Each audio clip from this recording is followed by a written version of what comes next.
Ah, Ayan, magandang araw sa inyo mga solid ka-DDS, mga kapwa ko OFW, saan man kayong dako ng mundo ngayon. Musta na kayo diyan, mga kababayan? Ah, Ito napanood ko sa balita no, doon sa Davao, yung pagpunta ni BBM at ni Inday Sara doon sa press con, doon sa mga nangyaring kalamidad sa Davao. Eh, pumunta nga si BBM doon para mamahagi ng ayuda at nagsalita yung mga LGU doon at si Governor. Eh, ang pinasalamatan ni Governor ng taong bayan doon, ng taga Davao, si BP Sara. Si BBM hindi binanggit, magkatabi lang sila sa upuan. At hindi binanggit si BBM na pasalamatan. Ang pinasalamatan si Inday Sara. Siyempre nga naman, unang araw na nangyari yun, nandun agad si Inday Sara nung kinabukasan, nagpakita na siya ron na mahagi ng tulong. At si BBM kasama yung asawa niya, yung First Lady, nagpa-party-party sa Malacanang, nagkakasiyahan. Makikita sa video nga, iinuman pa sila, nag-iinom ng beer. At sumasayaw itong si First Lady. At nagha-happy-happy. Samantalang yung mga kababayan natin, nagluluksa sa mga nangyari dun sa Davao. Yung naapektuhan ng landslide tsaka baha. Hindi natin masisisi ang mga kababayan natin at ang mga taga Davao dahil nga para pasalamatan itong administrasyon, yung presidente, dahil ilang araw o linggo bago siya magpakita ron. Siyempre nga naman, hindi katulad ng ni Tatay Digong noon na talagang nag-iikot saan mang dako ng Pilipinas. Pag may kalamidad, nandun agad. Kahit yung mga Marawi Seeds na yon, kahit na ayaw siyang papuntahin dahil delikado. Pero pumupunta siya, dinadalaw niya yung mga sundalo niya. At kung saan mang kalamidad, mga nabahaan, nabagyuhan, nandun siya. Eto ngayon na kaya hindi mo rin masisisi, BBM, itong taong bayan ngayon na ganyan ang tingin sa iyo. Hindi, kahit yung taga Davao, hindi ka pasalamatan dahil yun nga, nagkakasiyahan kayo sa Malacanang samantalang sila nagluluksa. Siguro nga hindi man natin na aminin, siguro dahil sa hindi natin malaman kung sinusulsulan ka ng asawa mo o ni Tambaloslos dahil nga galit sila sa taga Davao kay PRRD, sa pamilya Duterte dahil sa mga tinutuligsa kayo. Siguro nga parang nangyari noon sa Tacloban na itong si Pinoy na sinasabi ni Marojas na kayo Marcos kayo at Aquino ang nakaupo ngayon. Ano ba, ganyan ba ang ang nangyayari? Sana wag gano'n, wag kayong mamili ng kasi hinalal kayo diyan at ikaw ang presidente. Hindi mo rin masisisi yung taga Davao, yung governor doon, nagpasalamat lang kay Inday Sara kasi nga nakikita nila sa binanatan na kayo sa binanatan muna kayo sa mga social media na hindi man lang kayo nagpapakita ron, nagpa-party-party kayo diyan sa Malacanang. tapos huli ka na nagpakita, siguro ano, dala na rin ng konsensya mo o dala ng pambubuli na nagpa-party-party kayo diyan sa Malacanang samantalang ang daming, nagluluksa do'n sa Davao. Siguro dala na rin ng kahihiyan niyo. Eh, tinutulig sa social media dahil nga ganyan ang ginagawa niyo. Hindi niyo masisisi yung taong bayan. At, yung mga sinasabi mo, talagang hindi natin malaman kung ang mga nagpapalabas ng balita na maayos ang administrasyon mo, yung mga nangyayari sa bansa, yung ibang nagbabalita, pabor sa'yo sa sinasabi na maganda ang, ekonomiya ng Pilipinas, maganda ang nangyayaring sa Pilipinas, maganda ang ginagawa mo. Hindi natin malaman kung nababayaran o dahil pumapabor sa'yo, kaya pumapabor sa'yo. Kasi iba ang 'pag tinanong mo ang taong bayan, iba ang nakikita, iba ang nangyayari at, iba ang nararamdaman nila. Kaya,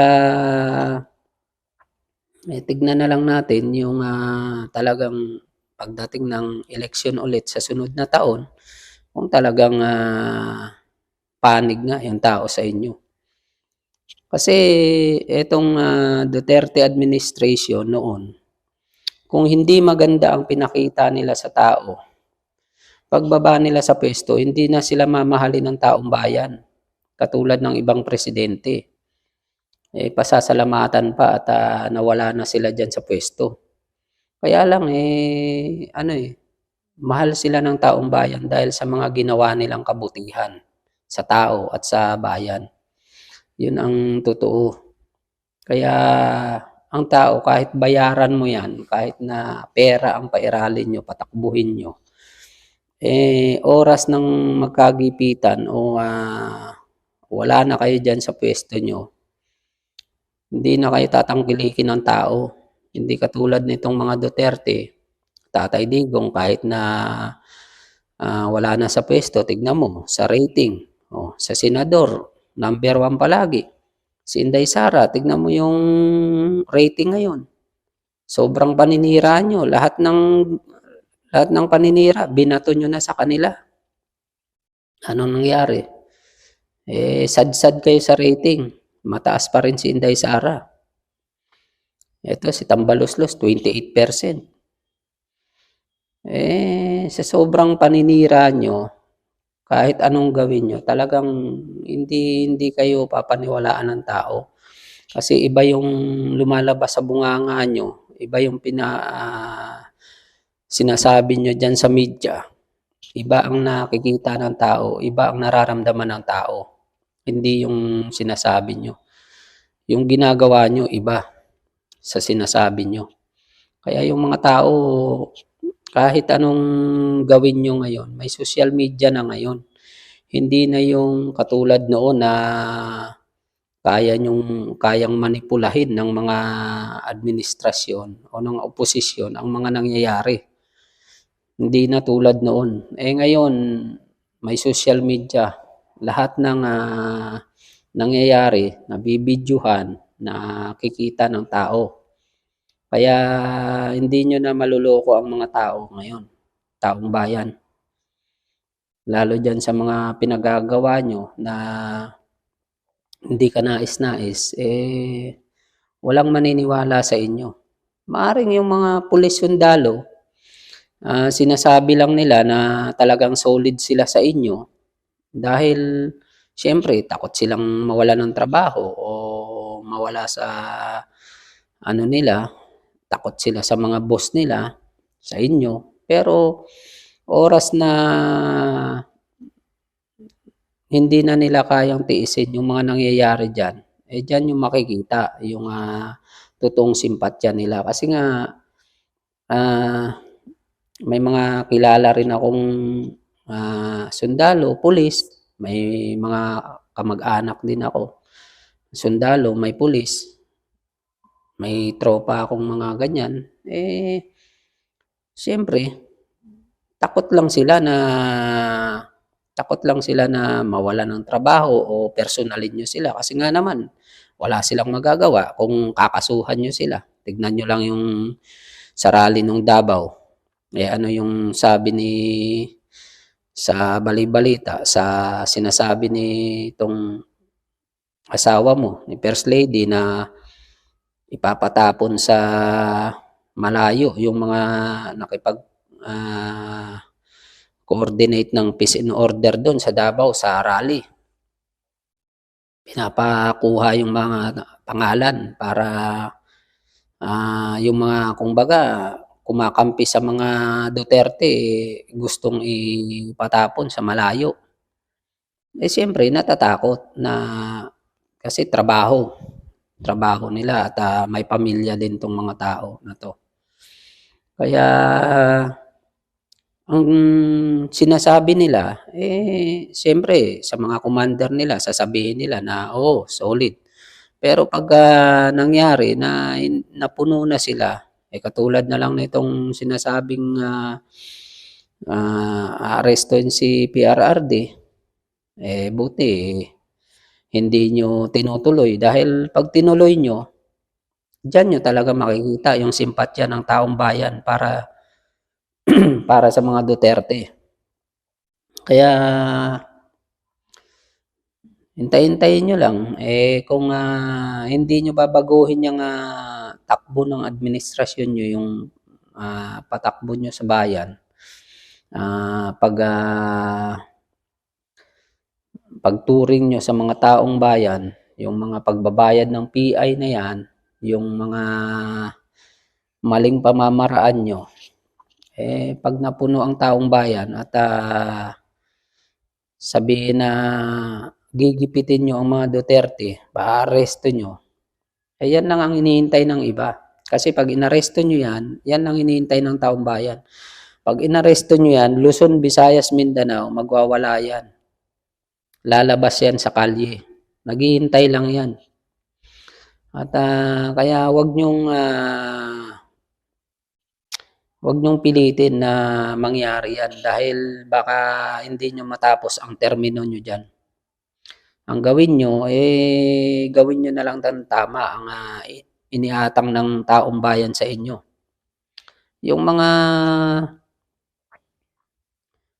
pangako nyo sa pangangampanya nyo, wala pang natutupad Ano ba na patupad yung batas na sa pangangampanya nyo? Puro salita, wala pang nagawa. Magdadalawang taon na kayo. Wala pa kayong konkretong nagawa. Yung mga build na yan, kinontinue nyo lang yan. Pero si PRRD pa ang gumawa niyan. Kaya para hindi kayo mapahiya sa taong bayan, hanggang sa pagbaba nyo, mamahalin pa kayo ng tao. Gawin nyo ang tama. Yung katulad ng mga ginawa ni PRRD nung siya ay nakaupo pa. Kaya kita nyo hanggang ngayon, mahal siya ng taong bayan. Pero kung sa mga ginagawa nyo yan, pagbaba nyo sa pwesto, kahit na nasa ilalim na kayo ng hukay, minumura pa rin kayo ng tao, mumurahin pa kayo ng tao. Hindi katulad ni PRRD, Tatay Digong, na pag nawala sa mundo yan, panghihinayangan ng tao. Katulad ni Senator Madam Miriam Defensor Santiago, pinanghihinayangan kasi nga mabuting mga gawa ang ginawa nila nung nabubuhay sila. Pero kayo, kung ganyan gagawin nyo, ang mga ginagawa nyo, ganyan ang nakikita ng tao, nararamdaman ng mga tao, wala kayong mapapala. Sa pagbaba nyo sa pwesto, hindi magluluksa ang mga tao sa inyo. Matutuwa pa. Kaya sana ayusin nyo yung mga ginagawa nyo dyan. Yan lang mga ka-DDS at mga kababayan. Mga kapwa ko OFW, ingat tayong lahat. Saan man kayong dako ng mundo ngayon, ingat kayo.